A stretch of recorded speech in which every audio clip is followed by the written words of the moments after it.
Asap knalpot mengepul pekat saat bas tua berwarna biru kusam itu perlahan memasuki terminal. Ban-bannya berdecit, remnya menderu seperti rintihan kesakitan. Di balik kemudi, duduk seorang wanita berusia sekitar 40-an. Rambutnya disanggul rapi, keringat menetes dari pelipis ke dagu. Ia turun dengan langkah tenang, jaket lusuh dan celana kargo yang membungkus tubuh tangguhnya memperlihatkan bahwa ia bukan wanita biasa.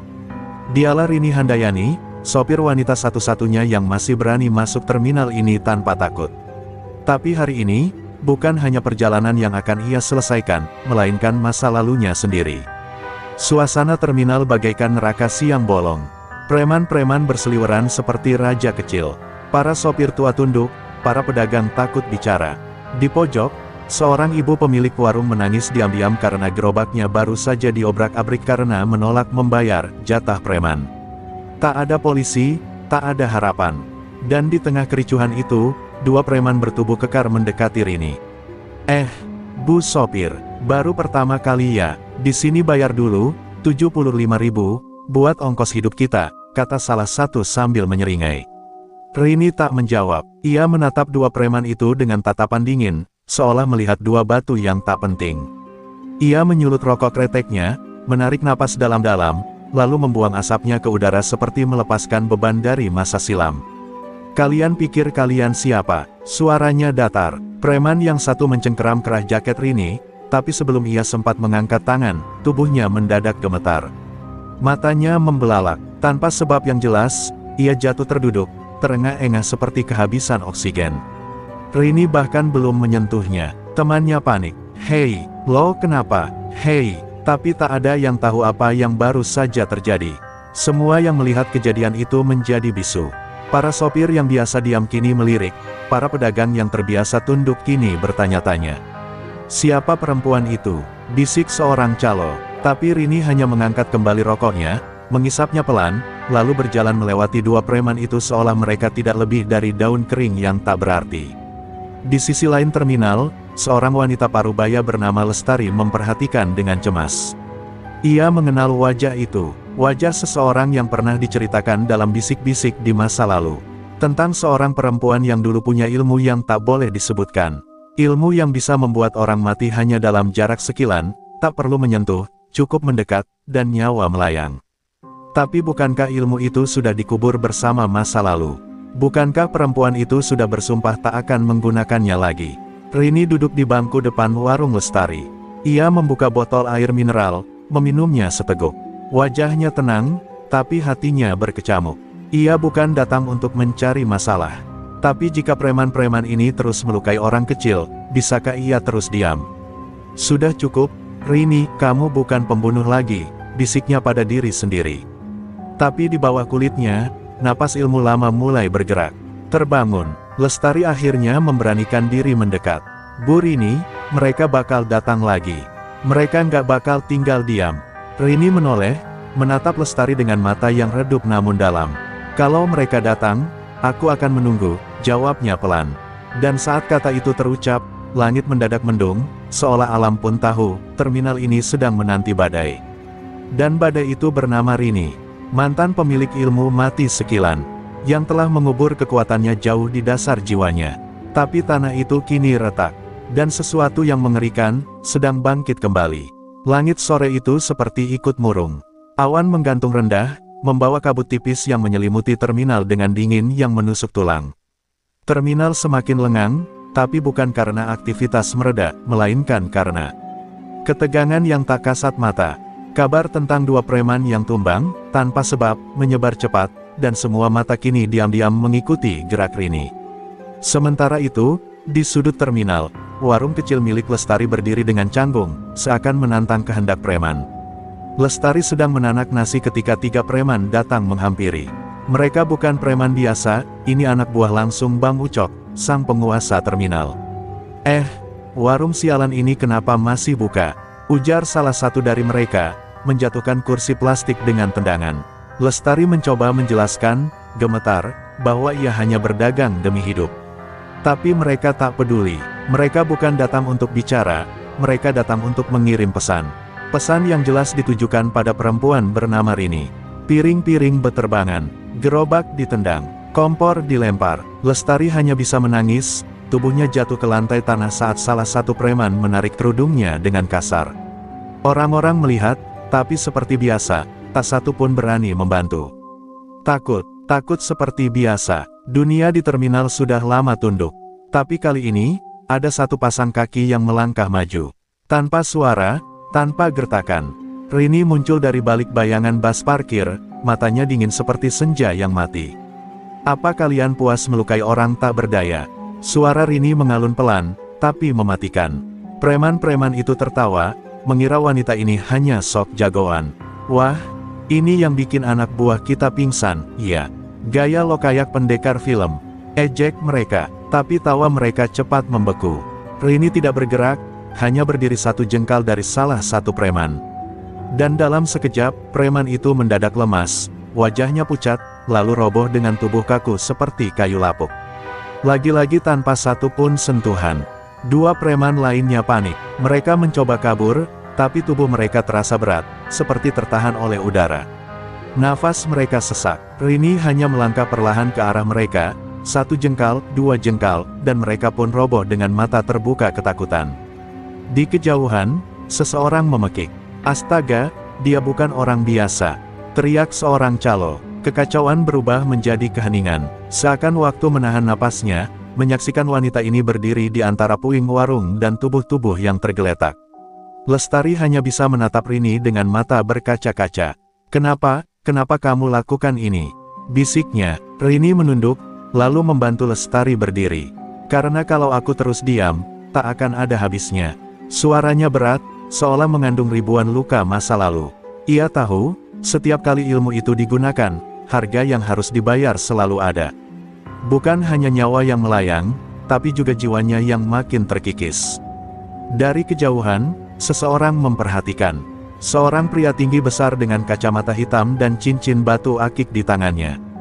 Dialah Bang Ucok, pemilik mutlak terminal, preman tertinggi, dan pria yang merasa tak ada satupun yang bisa menjatuhkannya. Melihat anak buahnya terkapar, ia tak marah. Ia tersenyum, tapi senyumnya seperti bayangan pisau yang menyayat lambat-lambat. Akhirnya muncul juga orang itu, gumamnya. Mari kita lihat, seberapa kuat ilmu yang sudah lama tidur itu. Malam pun turun dengan cepat, seperti tirai panggung yang menutup babak pertama drama berdarah ini. Tapi yang belum tahu, babak berikutnya akan jauh lebih kelam. Karena apapun yang Rini bangkitkan hari ini, tidak akan bisa ia kubur lagi dengan mudah. Hujan turun pelan malam itu, membasahi aspal terminal yang retak dan berlumut. Suasana terasa lebih sunyi dari biasanya, seperti seluruh dunia menahan napas. Rini duduk sendiri di bangku warung Lestari yang nyaris rata dengan tanah. Sisa puing-puing berserakan, namun teh hangat yang disuguhkan Lestari tetap mengepul. Di kejauhan, beberapa preman memandang dari balik pos jaga, tapi tak satu pun berani mendekat. Mereka menyebarkan kabar, perempuan itu bisa membunuh tanpa menyentuh. Terminal yang selama ini dikuasai dengan kekerasan, kini ketakutan terhadap satu orang.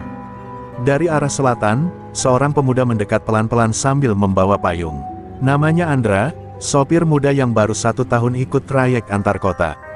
Ia sempat melihat kejadian siang tadi dan sejak itu, pikirannya tidak bisa tenang. Bu Rini, benar enggak, ibu dulu, orang penting? Tanyanya ragu, sambil duduk di samping Rini. Ia bukan anak nekat, tapi ada sesuatu dari sosok Rini yang membuatnya terus penasaran. Perempuan itu terlalu hening, terlalu kuat, dan terlalu terlatih. Rini tidak langsung menjawab, matanya menatap lurus ke genangan air di depan, di mana bayangannya bergetar di belah hujan. Aku pernah jadi sesuatu yang tak seharusnya dimiliki manusia biasa, Andra, jawabnya lirih. Dulu aku pernah punya ilmu, yang bisa membuat siapapun mati dalam 1 jengkal napas.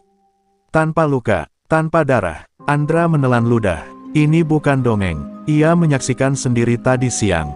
Itu, ilmu mati sekilan itu ya? Tanyanya pelan. Rini hanya mengangguk. Dulu aku diajari oleh seorang guru besar di pelosok timur Jawa. Ilmu itu bukan untuk menyerang, tapi untuk menjaga.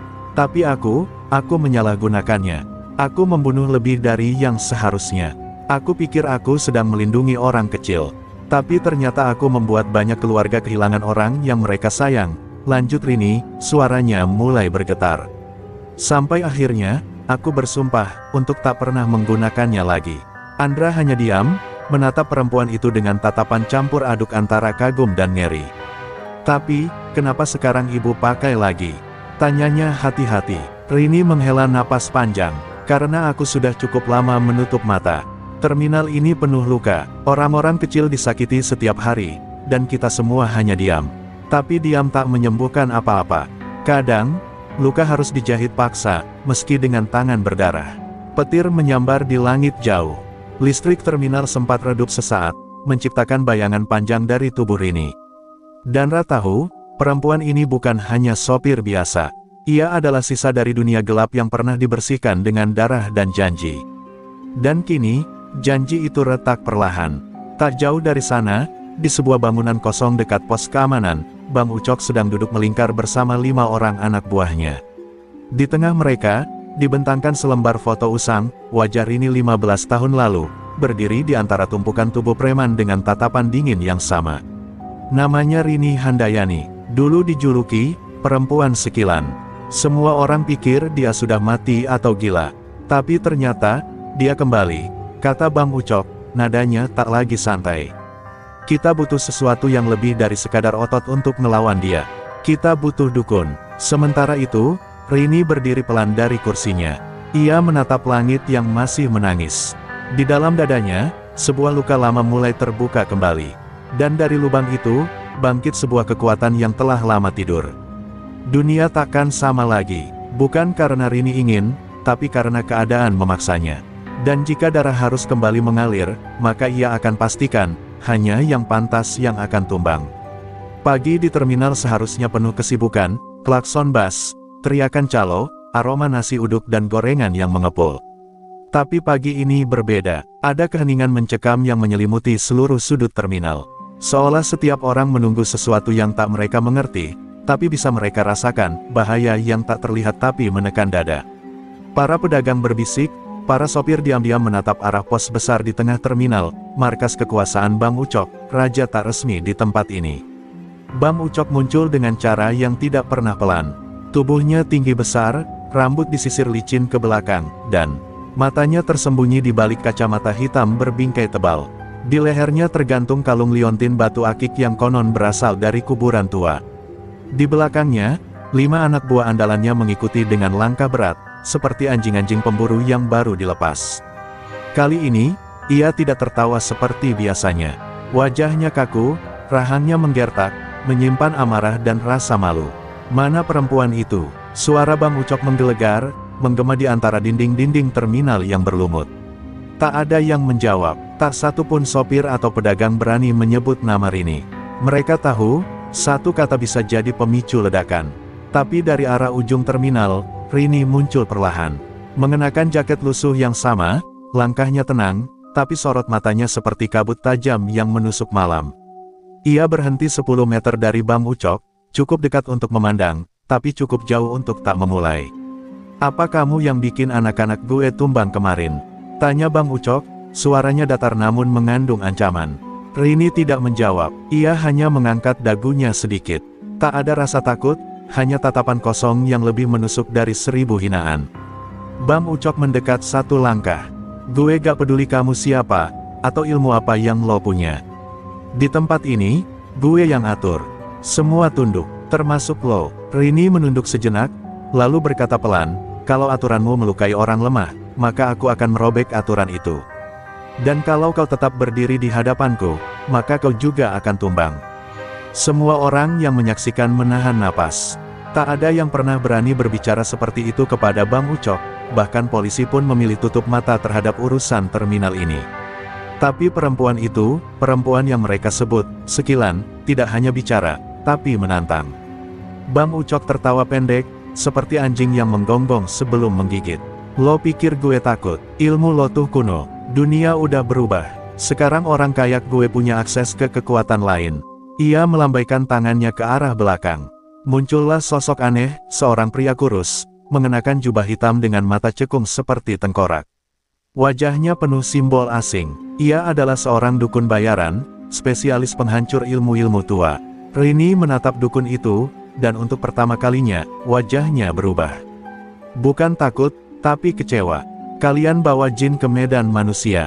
Gumamnya, permainan kalian sudah kotor. Dukun itu tersenyum sinis, menggenggam segenggam tanah yang entah dari mana asalnya. Ia mulai merapalkan mantra, mulutnya komat-kamit sambil meludah ke tanah. Udara mendadak menjadi berat, seperti ada kabut gaib yang turun perlahan, menyelimuti kaki orang-orang. Rini melangkah mundur. Ia tahu, ini bukan lagi sekadar pertarungan antara manusia. Ini akan jadi benturan dua dunia, dunia ilmu tua yang menjaga, dan dunia ilmu gelap yang haus kuasa. Tapi satu hal yang tak pernah bisa dikuasai dukun atau jin sekalipun, adalah keyakinan dalam hati yang tak gentar. Dan dalam diri Rini, keyakinan itu telah kembali. Karena untuk pertama kalinya dalam bertahun-tahun, ia tak lagi berjalan menjauhi masa lalunya, ia berjalan menantangnya. Malam kembali turun di terminal yang kini tidak hanya dihantui preman, tapi juga bisikan gaib dari dukun kiriman Bang Ucok. Kabut tipis menyelimuti parkiran bus, seolah dunia sedang menyembunyikan sesuatu. Bus-bus malam mulai berdatangan, membawa penumpang dari kota jauh. Di tengah hiruk pikuk yang pura-pura tenang, ketegangan sebenarnya mulai menggumpal. Preman-preman Bang Ucok ini membawa keberanian baru, dari jampi-jampi dan kepercayaan bahwa ilmu Rini akan tumbang dalam waktu dekat. Rini malam itu tetap mengemudi seperti biasa. Bus tuanya kembali mengaspal, mengangkut penumpang yang sebagian besar ibu-ibu dan pedagang. Di dalam bus, duduk pula Andra, yang diam-diam ingin tetap dekat. Dengan Rini, ia merasa sesuatu akan terjadi malam ini, entah dari dunia nyata atau dunia halus. Bu Rini, hati-hati ya, saya dengar Bang Ucok bawa dukun buat habisin ibu, bisiknya.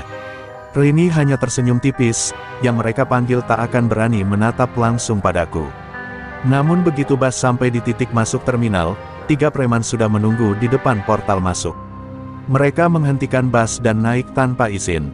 Salah satu dari mereka menghampiri Rini yang masih duduk di belakang kemudi. Ibu sopir, malam-malam begini, jangan lupa bagi rejeki.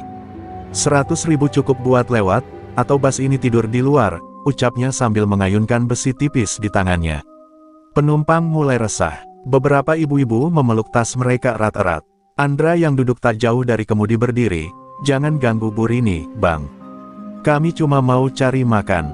Salah satu preman langsung menamparkan Andra tanpa peringatan. Tubuh Andra jatuh ke sisi bangku, bibirnya pecah. Penumpang menjerit kecil. Rini berdiri pelan, tangannya mengepal. Udara di dalam bus mendadak dingin.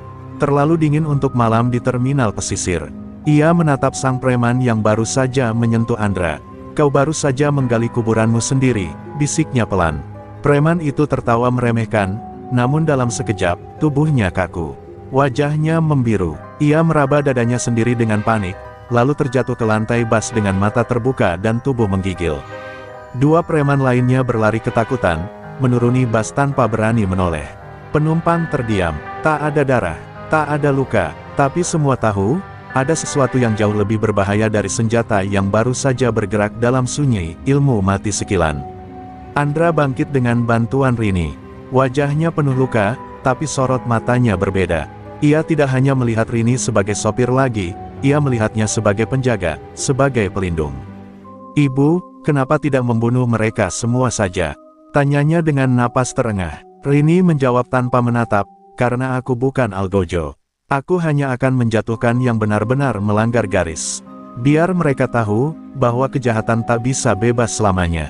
Di kejauhan, dari balik layar CCTV terminal, Bang Ucok menyaksikan semuanya. Ia tak marah, justru ia tersenyum sinis. Semakin dia pakai ilmu itu, semakin cepat dia akan habis sendiri. Tubuh manusia tidak bisa menampung energi sekilan terlalu lama. Dia pikir dia kuat, kita lihat, berapa lama dia bisa bertahan. Sementara itu, sang dukun mulai bersiap di gudang tua belakang terminal. Malam-malam berikutnya, akan jauh lebih gelap. Pagi harinya, kabar tentang insiden di dalam bus malam menyebar seperti api membakar jerami. Preman yang tumbang tanpa luka kini terbaring di pos kesehatan terminal dalam kondisi menggigil tak sadarkan diri. Dokter yang memeriksanya menggeleng heran. Tidak ada luka luar, jantungnya masih berdetak, tapi dia seperti diserap kekuatannya, katanya pelan. Para preman lain mulai cemas. Mereka bukan takut pada senjata, mereka sudah terbiasa. Tapi ini berbeda, ini seperti mimpi buruk dari cerita lama yang kini bangkit jadi nyata. Sementara itu, Rini duduk di dalam bus kosong yang sedang diparkir. Ia meraba jemarinya yang bergetar halus. Ia tahu tubuhnya mulai bereaksi. Ilmu mati sekilan bukan ilmu ringan. Setiap kali digunakan, ia menyerap kekuatan batin dan fisik pemiliknya. Tak banyak yang bisa menanggungnya lama. Rini sendiri pernah nyaris mati karena ilmu ini, sebelum akhirnya ia menguburnya dalam-dalam. Tapi kini, ilmu itu kembali hidup, dan setiap kali digunakan, waktunya sendiri semakin menipis.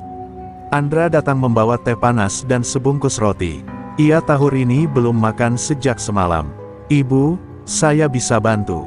Ajarin saya sedikit, biar ibu nggak sendiri," katanya pelan. Tapi Rini menolak halus. "Ilmu ini bukan warisan, Andra. Ini kutukan. Dulu, aku pikir aku bisa menggunakannya untuk melindungi, ternyata aku malah kehilangan banyak hal. Teman, guru, bahkan diriku sendiri." Matanya menatap jauh ke depan, bukan pada terminal, tapi pada luka yang belum sembuh di dalam dirinya. Di waktu yang sama, dukun bayaran Bang Ucok mulai bergerak. Ia membawa sesajen dan segumpal rambut dari salah satu korban Rini. Dalam ruang gelap gudang tua, ia mulai merapal mantra pemutus energi, memanggil roh penjaga dari dimensi gelap untuk menyerang balik pemilik ilmu sekilan.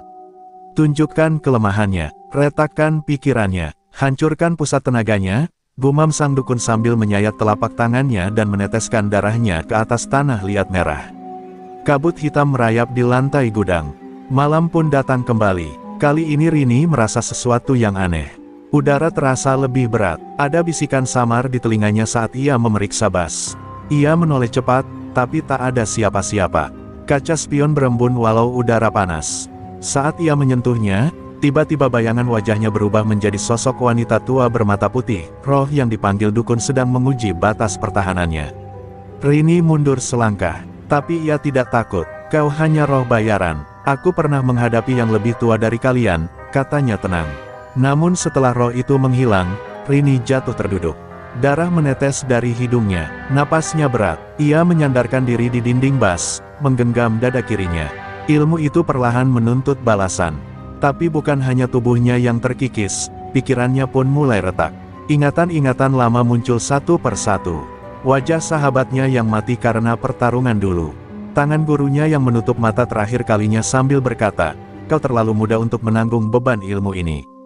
Lestari datang tergesa-gesa, melihat Rini yang lemas bersandar. Ia memanggil Andra yang segera membantu mengangkat tubuh Rini ke bangku warung. "Ibu, istirahat dulu. Jangan terus-terusan pakai ilmu itu. Tubuh ibu nggak kuat," kata Andra cemas. Tapi Rini hanya tersenyum pahit. "Kita tidak sedang melawan manusia biasa lagi, Andra. Aku harus tetap berdiri, sampai semuanya berakhir. Jika aku tumbang, semua yang aku lindungi ikut jatuh." Dalam hati, ia tahu, waktu baginya semakin menipis. Dan di tengah malam yang kembali sunyi, di pojok terminal yang remang, Bang Ucok duduk sambil mengisap rokok lintingnya. Dia mulai goyah, gumamnya. "Sebentar lagi, dia akan habis, bukan karena aku, tapi karena ilmunya sendiri." Lalu ia tertawa pendek, tawa seorang predator yang tahu bahwa mangsanya sedang sekarat perlahan. Tapi Bang Ucok lupa satu hal, bahwa dari abu dan luka yang dalam, justru muncul kekuatan terakhir yang tak bisa ditebak siapapun. Langkah kaki Rini menapaki jalan setapak menuju lereng bukit, jauh dari keramaian terminal. Udara di sana lebih sejuk, tapi bukan itu yang ia cari. Di balik sunyi pepohonan pinus dan bau tanah basah, tersembunyi sebuah gubuk tua yang sudah lama tak ia datangi.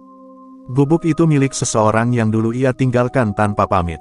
Seorang guru yang ia anggap seperti ayah, namun juga seperti luka yang tak pernah sembuh. Pak Dewiryo, sang pewaris terakhir ilmu mati sekilan. Pintu gubuk itu terbuka sebelum Rini sempat mengetuk. Di ambang pintu, berdiri sosok tua berjubah kelabu.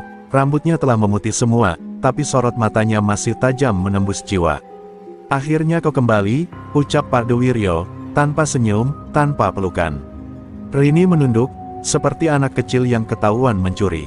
"Maaf, Pak De, aku tak pernah benar-benar bisa lari dari apa yang kau wariskan." Suaranya parau, menahan rasa bersalah yang lama tertimbun. Mereka duduk bersila di dalam gubuk. Hanya ada satu lampu minyak, satu teko teh, dan tumpukan kitab tua di sudut ruangan. Rini menceritakan semuanya, tentang terminal, tentang Bang Ucok. Tentang dukun yang kini memburunya, dan tentang tubuhnya yang mulai runtuh pelan-pelan. Aku pakai ilmu itu lagi, Pade. Dan rasanya, ilmu ini tak mau berhenti. Seperti api yang minta disiram bensin, katanya lirih. Pade Wiryo menutup matanya, menghela napas panjang. Aku sudah tahu sejak roh penjaga lewat malam kemarin. Kau telah membuka gerbang yang seharusnya tetap terkunci. Aku tidak ingin membunuh, lanjut Rini. Tapi mereka tak berhenti melukai orang tak berdosa. Aku harus berdiri di antara mereka. Pade Wiryo menatapnya dalam. Ilmu sekilan bukan soal membunuh atau tidak, tapi soal sejauh mana jiwamu mampu menanggung konsekuensinya. Kau tak bisa menahan gerak ilmu ini hanya dengan niat baik. Kau butuh penyeimbang, kau butuh pemurnian ulang. Rini mengangguk. Ajari aku kembali, Pade. Aku siap. Malam itu mereka memulai sebuah ritual pemanggilan nafas ilmu, ritual yang hanya boleh dilakukan oleh pewaris sejati. Di tengah lingkaran dupa dan tanah liat yang diberi raja, Rini duduk bersila dengan tangan terbuka. Pade Wiryo merapal mantra lama yang hanya dikenal oleh aliran mereka. Suara mantra itu menggema seperti gema dari masa lampau. Lalu udara di gubuk berubah. Sejuk, namun berat. Hadirlah bayangan-bayangan samar, roh para pendahulu ilmu sekilan. Salah satu roh mendekat, wujudnya seperti asap manusia, bermata gelap tak berujung. Kau gunakan kami lagi, wahai pewaris. Tapi apakah jiwamu sudah bersih dari niat balas dendam? Bisiknya dalam bahasa yang tak bisa dijelaskan. Rini menjawab tegas, aku tidak ingin membalas. Aku hanya ingin menghentikan yang tak tahu batas. Roh itu menghilang, dan sebuah cahaya merah samar menyelimuti tubuh Rini. Pade Wiryo tersenyum tipis, matanya berkaca. Kau sudah siap, tapi ini akan jadi perjalanan terakhir. Setelah ritual selesai, Rini terbaring lemas. Tapi di dalam dirinya, ia merasa sesuatu yang telah lama hilang kembali menyala. Ilmu itu kini menyatu tanpa menyakiti. Tapi ia tahu, waktunya tak banyak. Ini bukan soal menang atau kalah lagi, ini tentang menyelesaikan apa yang harus selesai, sebelum tubuh dan jiwanya habis terbakar oleh kekuatan yang tak akan pernah benar-benar jadi milik manusia. Dan ketika ia melangkah meninggalkan gubuk, mentari pagi menyambutnya dari balik pepohonan. Hening, tapi di dalam keheningan itu, telah lahir kembali seorang perempuan, bukan hanya sebagai sopir, bukan hanya sebagai penjaga terminal, tapi sebagai warisan terakhir dari ilmu mati sekilan yang telah disucikan. Terminal kembali ramai pagi itu, tapi semua terasa semu. Orang-orang lalu lalang seperti biasa, namun mata mereka tak lagi bersinar. Sejak kejadian preman tumbang dan kabar dukun mulai ikut campur, seluruh aktivitas berlangsung dalam ketakutan. Bahkan tukang parkir kini tak berani memungut uang dari sopir-sopir baru. Semua menanti sesuatu yang lebih buruk, sesuatu yang terasa seperti bayangan hitam yang terus melayang di atas kepala mereka. Dan benar saja, teror itu mulai datang, bukan dari manusia, melainkan dari alam lain.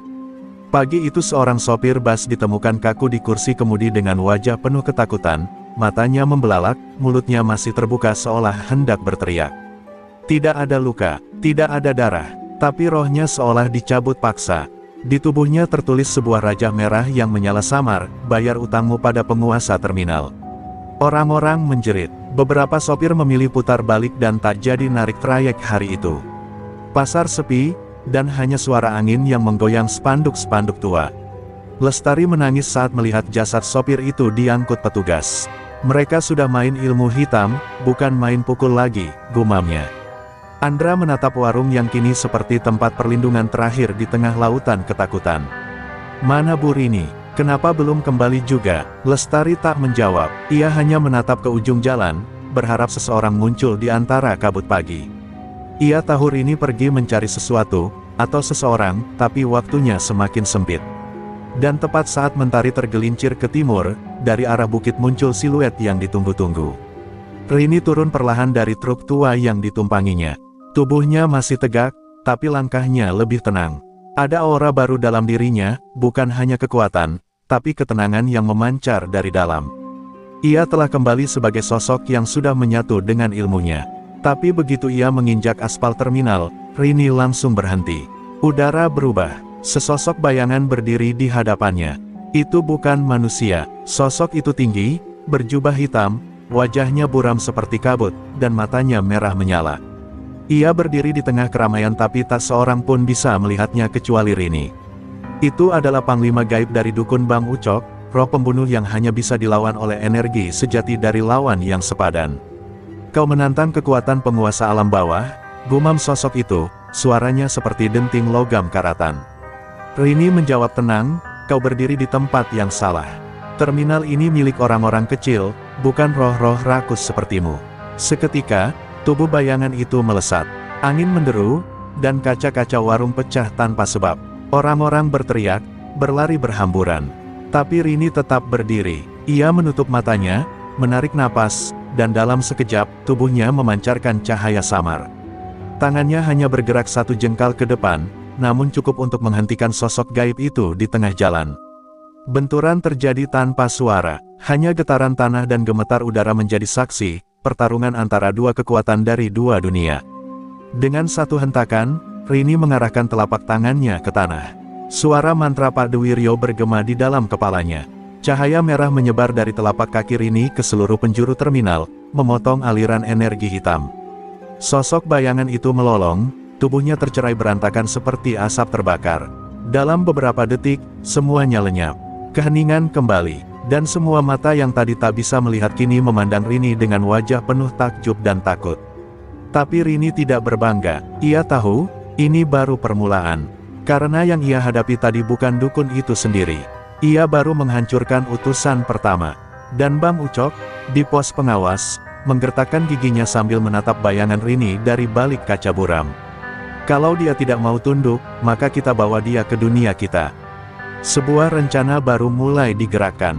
Rencana yang akan menyeret Rini, hingga ke batas hidup dan mati. Malam itu langit tampak lebih hitam dari biasanya. Bintang-bintang seolah enggan menampakkan diri, dan bulan tersembunyi di balik awan pekat. Di dalam pos pengawas yang gelap dan hanya diterangi lampu remang, Bang Ucok duduk diam menghadap meja altar kecil berisi dupa dan sesajen. Di depannya, sang dukun duduk bersila, mata tertutup, tubuhnya bergetar halus. Bau belerang dan darah ayam menyatu dengan mantra yang diucapkan pelan, memanggil sesuatu dari kedalaman dunia gaib. Malam itu mereka tak lagi bermain dengan ancaman, mereka hendak menjebak. Roh penjaga gagal, perempuan itu sudah menyatu dengan ilmunya, bisik sang dukun. Tapi tubuhnya lemah, kita hanya perlu membawanya ke ranah kita, ke dunia yang tidak ia kuasai. Di sana, dia hanyalah daging tanpa jiwa. Bang Ucok mengangguk, lakukan, seret dia ke tempat kita. Maka dilakukanlah pemanggilan jiwa, bukan untuk menyakiti, tapi untuk menarik paksa ruh Rini keluar dari raganya. Menciptakan ruang kosong, sebuah jebakan dalam bentuk mimpi yang lebih nyata dari kenyataan. Saat itu pula, di warung Lestari, Rini sedang beristirahat. Tubuhnya rebah lemas, tapi wajahnya tetap tenang. Namun dalam tidur itulah ia tiba-tiba terbangun di tempat yang asing, bukan terminal, bukan dunia. Ia berada di sebuah lapangan luas yang kosong, langit merah darah, dan angin bertiup membawa suara jeritan. Di sekelilingnya berdiri sosok-sosok manusia tanpa wajah, berbisik dalam bahasa yang tak dikenalnya. Ia menyadari satu hal, ia tidak sedang bermimpi.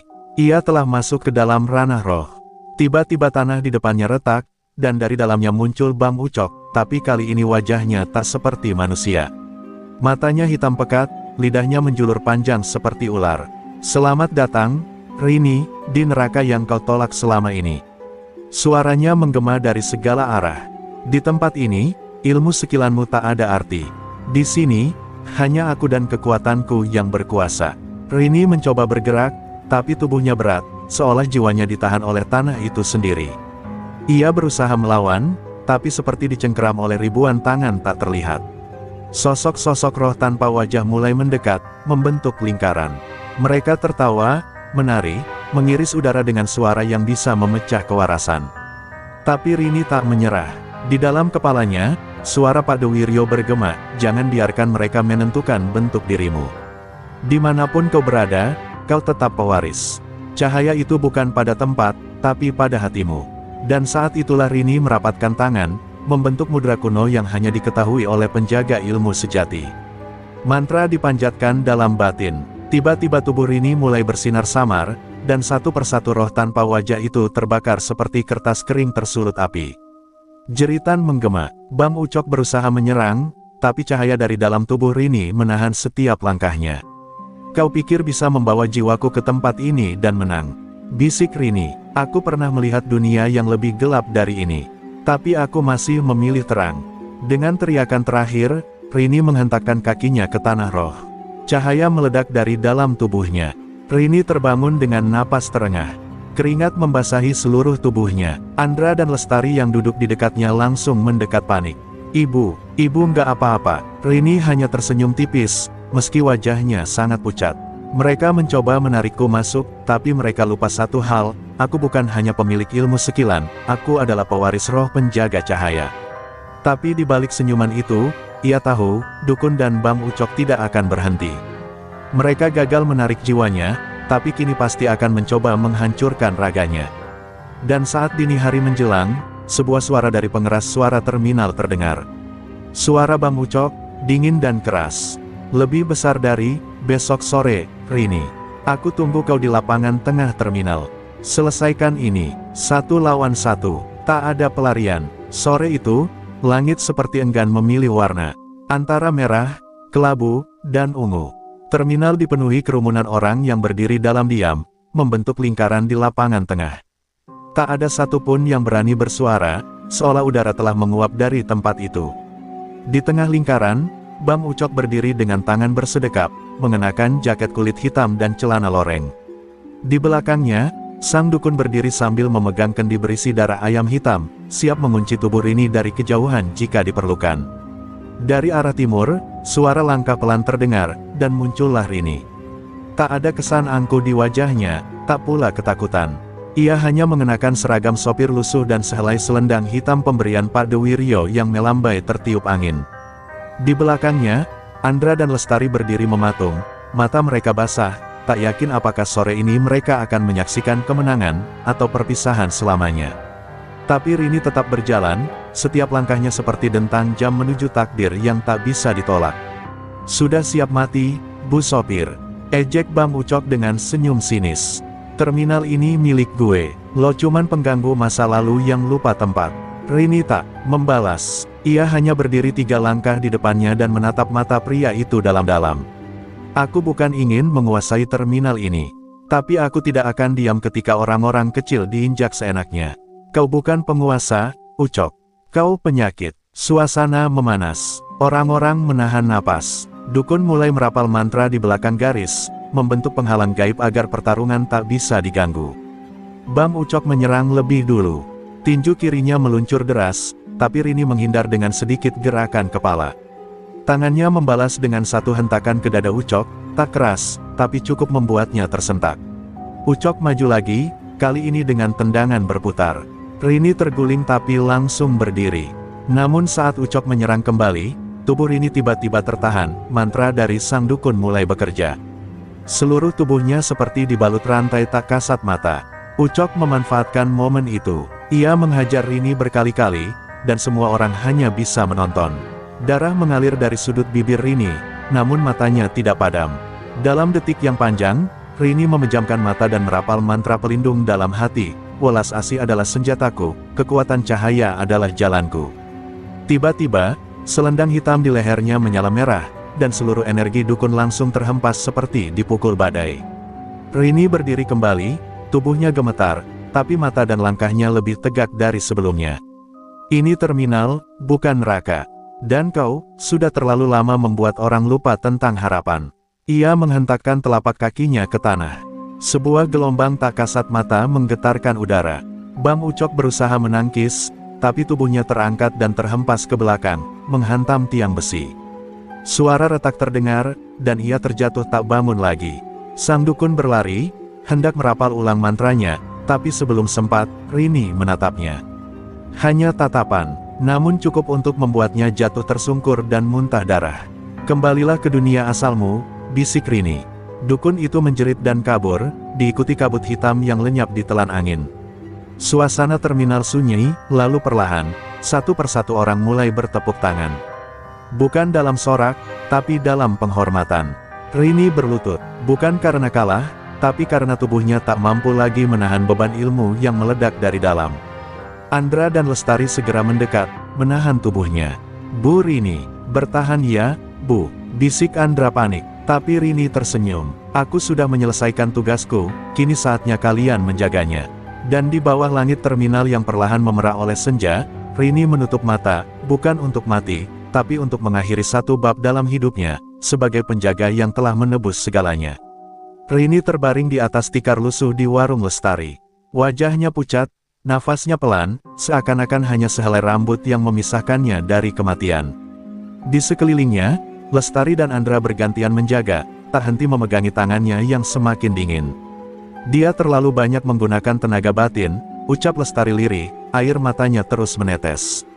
Ilmu sekilan itu memang bukan untuk digunakan terus-menerus. Ia menyatu dengan jiwa, dan menuntut jiwa itu sebagai bayarannya. Di luar, suasana terminal berubah total. Tak ada lagi preman berdiri di setiap sudut.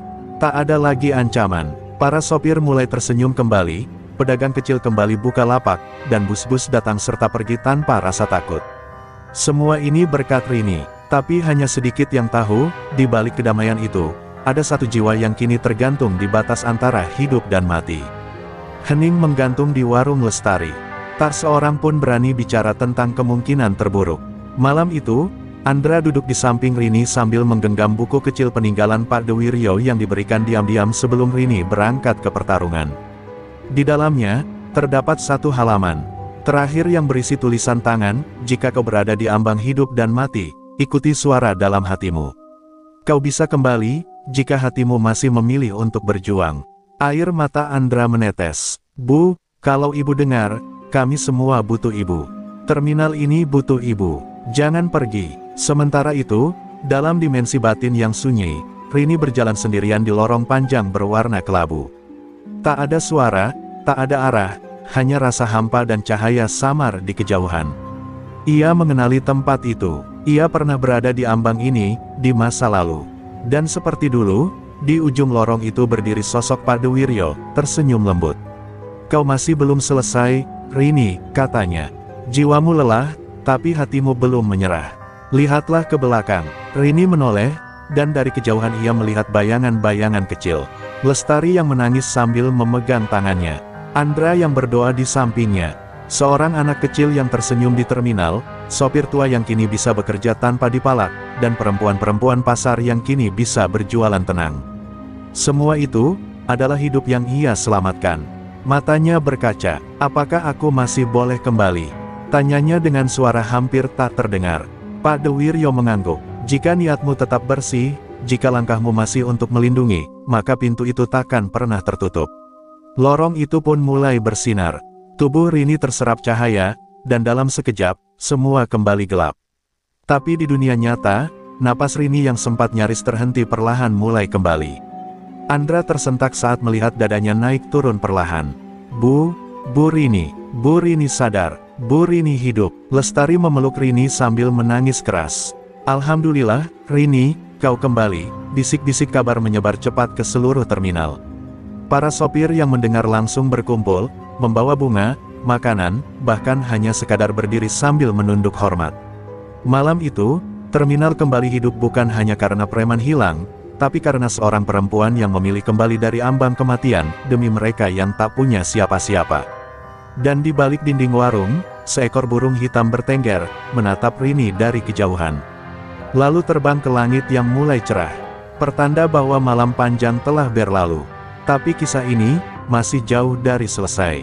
Beberapa hari setelah Rini sadar dari ambang kematian, terminal tampak jauh lebih damai.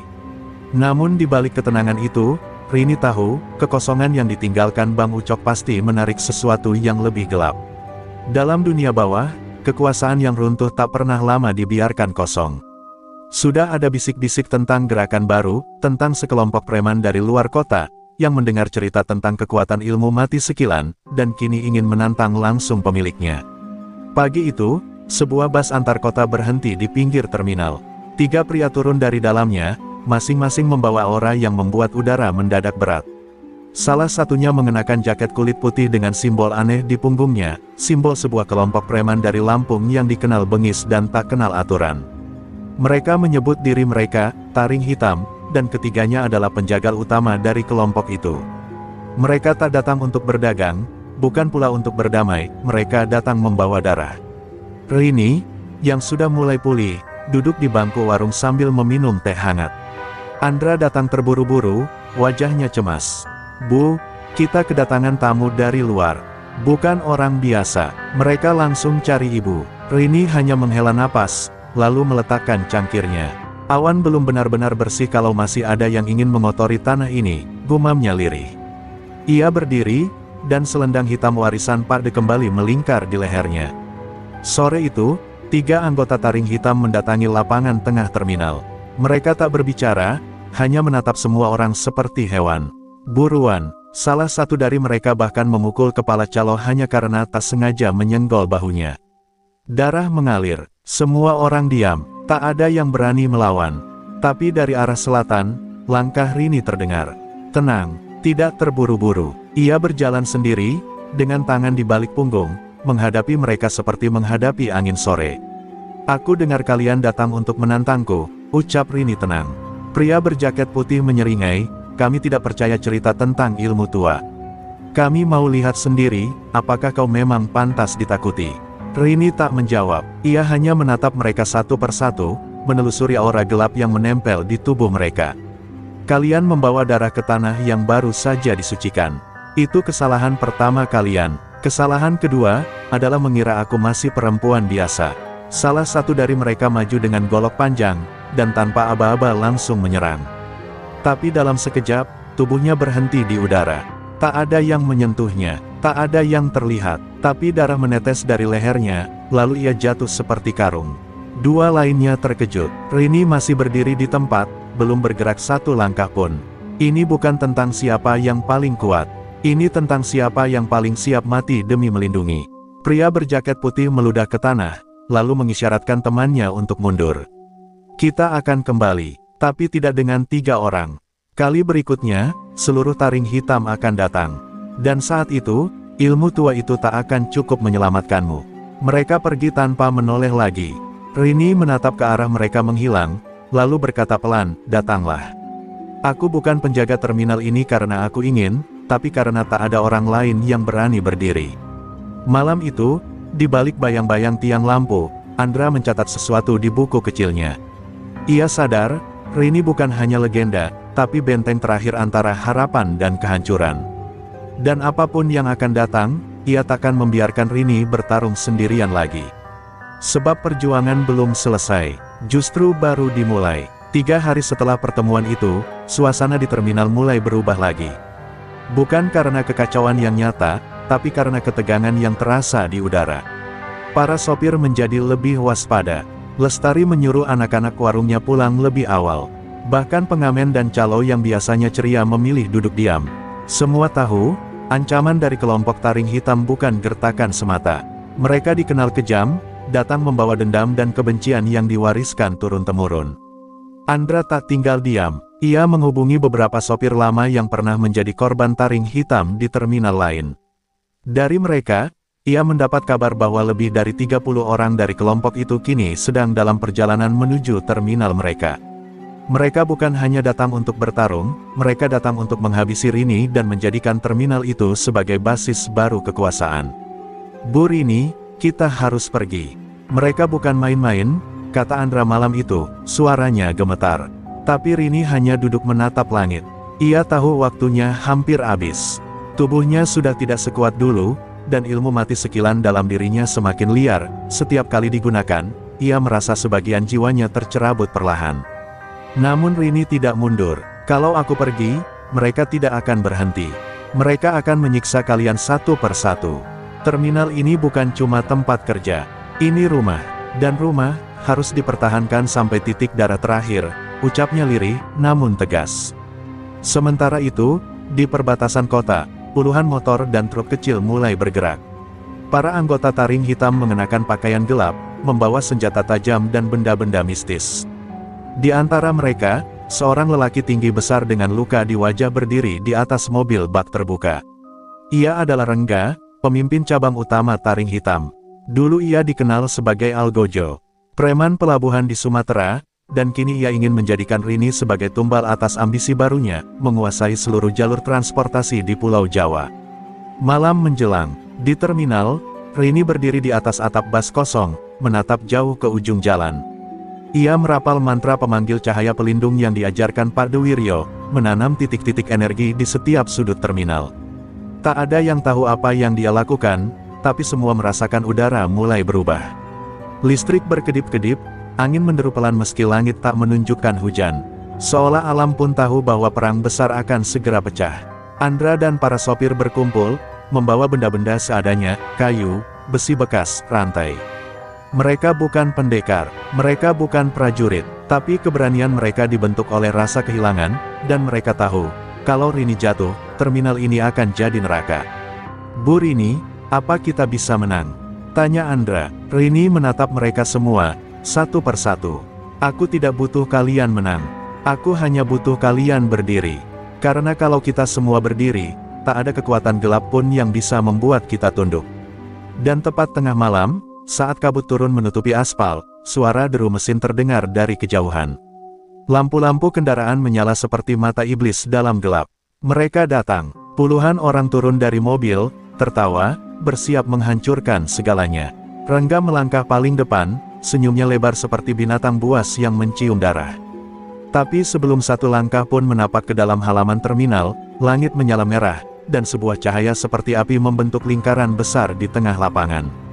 Rini berdiri di pusatnya. Terminal ini bukan milik siapapun, tapi milik orang-orang kecil yang bertahan hidup, ucapnya, suaranya menggema, keras, seperti bukan berasal dari manusia biasa.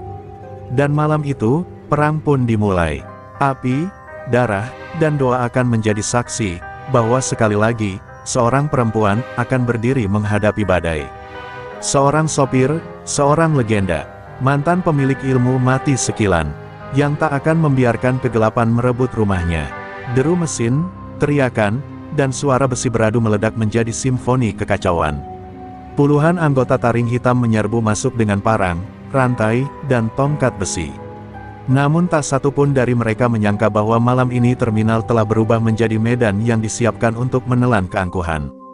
Titik-titik energi yang ditanam Rini siang tadi kini menyala terang, membentuk garis-garis bercahaya di tanah. Setiap langkah preman yang melintas di atasnya langsung tersungkur, tubuhnya kaku seperti tersambar petir.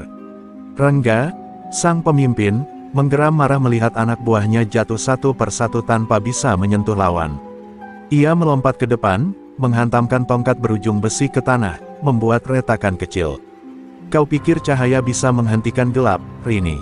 Teriaknya, tapi dari balik kabut dan cahaya itu, Rini melangkah maju. Tubuhnya sudah luka, keringat bercampur darah, tapi setiap langkahnya membuat tanah bergetar halus. Ia tidak sekadar bertarung, ia sedang mengadili. Beberapa anggota taring hitam mencoba menyerangnya dari belakang. Tapi sebelum mereka sempat mendekat, Andra dan para sopir menghadang mereka. Mereka tak punya ilmu, hanya kayu dan besi. Tapi keberanian mereka mengalahkan rasa takut. Kalau kalian mau lewat, injak dulu kami. Teriak Andra sambil mengayunkan tongkat besi ke arah musuh. Pertarungan pun meluas. Jeritan terdengar di mana-mana. Tapi di tengah semua itu, Rini hanya fokus pada satu sosok, Rangga. Pertarungan antara keduanya seperti pertemuan dua kutub yang saling menolak. Setiap pukulan Rangga seperti palu godam. Tapi setiap gerakan Rini adalah tarian maut. Ia tak menyerang keras, tapi tiap sentuhannya menimbulkan efek fatal. Aku pernah jadi bayangan, Rangga. Aku tahu rasa haus, kekuasaanmu. Tapi ada yang lebih kuat dari kegelapan, kesadaran bahwa hidup bukan tentang menaklukkan, tapi melindungi, ucap Rini di sela napasnya yang terengah. Rangga menyerang dengan amarah membabi buta. Tapi Rini memejamkan mata. Ia menggenggam selendangnya yang kini menyala merah, lalu melompat ke udara. Dalam sekejap, tangannya menghentak dada Rangga tepat di tengah, bukan untuk membunuh, tapi untuk membakar seluruh ambisi kotor dalam dirinya. Cahaya meledak dari telapak tangannya, dan Rangga terlempar ke belakang, jatuh telentang, tak bergerak. Preman-preman yang tersisa membeku, lalu satu persatu menjatuhkan senjata mereka. Hening, hanya suara api kecil yang membakar sisa lapak yang terkena bentrokan. Terminal dipenuhi tubuh-tubuh yang roboh, tapi tidak mati. Rini memastikan ia tidak mengambil nyawa satupun. Ia tahu, pembalasan sejati bukan tentang membunuh, tapi tentang menghapus rasa takluk yang ditanam oleh ketakutan. Andra menghampirinya, membantu menopang tubuhnya. Ibu menang, kita menang, bisiknya sambil menangis. Rini menatap langit malam yang kini bersih dari kabut. Bintang-bintang kembali muncul, dan angin terasa lebih hangat. Belum selesai, Endra. Tapi malam ini, kita berhasil membuat terang bertahan sedikit lebih lama, jawabnya pelan. Tubuhnya gemetar, tapi matanya bersinar. Ia tahu, masih akan ada ancaman lain, hari lain, tempat lain. Tapi untuk saat ini, untuk malam ini, terminal telah diselamatkan. Dan di pojok terminal yang gelap, sesosok pria tua berjas lusuh menyaksikan semuanya. Di tangannya tergenggam buku tua dengan segel ilmu mati sekilan. Ia tersenyum tipis. Dia sudah lebih hebat dari gurunya, gumamnya. Lalu berbalik, menghilang ke dalam bayang-bayang malam, membawa rahasia yang belum sepenuhnya terungkap. Pagi hari setelah pertarungan besar itu, matahari terbit dengan sinar yang hangat dan lembut, seperti pelukan dari langit yang lama absen. Terminal kini benar-benar berubah. Tak ada lagi suara teriakan preman, tak ada lagi ancaman terselubung di tiap sudut. Warga yang dulu hanya menunduk kini berani menatap, menyapa, dan tersenyum. Bendera putih bertuliskan, terminal bebas preman, dikibarkan oleh para sopir, dan untuk pertama kalinya dalam bertahun-tahun, tempat ini terasa hidup. Tapi Rini hanya duduk diam di sudut warung Lestari, menatap langit dengan mata sendu. Tubuhnya lemah, sel-sel dalam tubuhnya seperti terbakar dari dalam. Ilmu mati sekilan telah mencapai batas terakhirnya. Ia bisa merasakan detaknya melambat, pikirannya kabur sesekali, dan jiwanya seperti dipanggil pulang. Andra berdiri di sampingnya, gelisah. Bu, kita harus ke rumah sakit, tapi Rini hanya tersenyum. Tak ada rumah sakit yang bisa menyembuhkan tubuh yang dipenuhi ilmu tua, Andra. Aku sudah tahu sejak awal. Kemenangan ini, memang menuntut harga. Malam harinya, Rini memanggil Lestari dan Andra ke dalam ruang kecil di belakang warung. Di sana, ia membuka peti tua berisi jubah usang, kitab pusaka, dan selendang yang kini nyaris hangus. Ini, warisan terakhir. Ilmu sekilan tak boleh dipakai lagi untuk membalas, tapi bisa digunakan untuk menjaga. Satu dari kalian harus melanjutkan. Bukan ilmunya, tapi semangatnya, kata Rini lirih.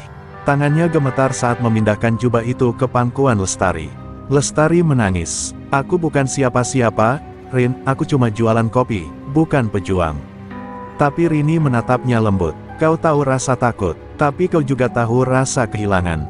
Itu cukup. Ia lalu menatap Andra. Dan kau, Andra, catat semuanya. Jangan biarkan kisah ini hilang begitu saja. Terminal ini butuh cerita, agar anak-anak yang lahir nanti tahu, bahwa pernah ada orang-orang kecil yang melawan gelap dengan cahaya di dadanya. Saat fajar mulai menjelang, suara azan menggema dari surau kecil terminal. Rini terbaring di atas, tikar lusuh yang dulu sering ia gunakan untuk tidur siang. Di sekelilingnya, orang-orang berkumpul, diam, tak ingin kehilangan detik terakhir bersama sosok yang telah mengubah hidup mereka. Dan ketika sinar matahari pertama menyentuh wajahnya, Rini menarik napas panjang, lalu mengembuskannya dengan tenang. Seolah dunia mengerti, tak ada suara.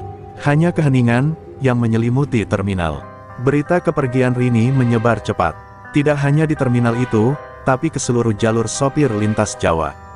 Ratusan bus dari berbagai kota datang, membawa bunga, doa, dan kenangan. Bahkan beberapa mantan preman yang pernah dilumpuhkan Rini datang dengan kepala tertunduk, menaruh bunga di bangku kosong yang biasa ia duduki. Tak ada yang bicara banyak, karena semua tahu, kehilangan ini terlalu besar untuk dijelaskan dengan kata-kata.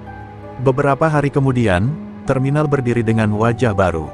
Pelang besar bertuliskan, Terminal Rini Purnamasari, untuk mereka yang tak pernah didengar, dipasang di gerbang masuk. Dan setiap tanggal peringatan, warga berkumpul, membaca kisahnya yang ditulis Andra dalam sebuah buku kecil yang kemudian menjadi legenda di kalangan sopir dan pedagang jalanan, sopir wanita dan ilmu mati sekilan.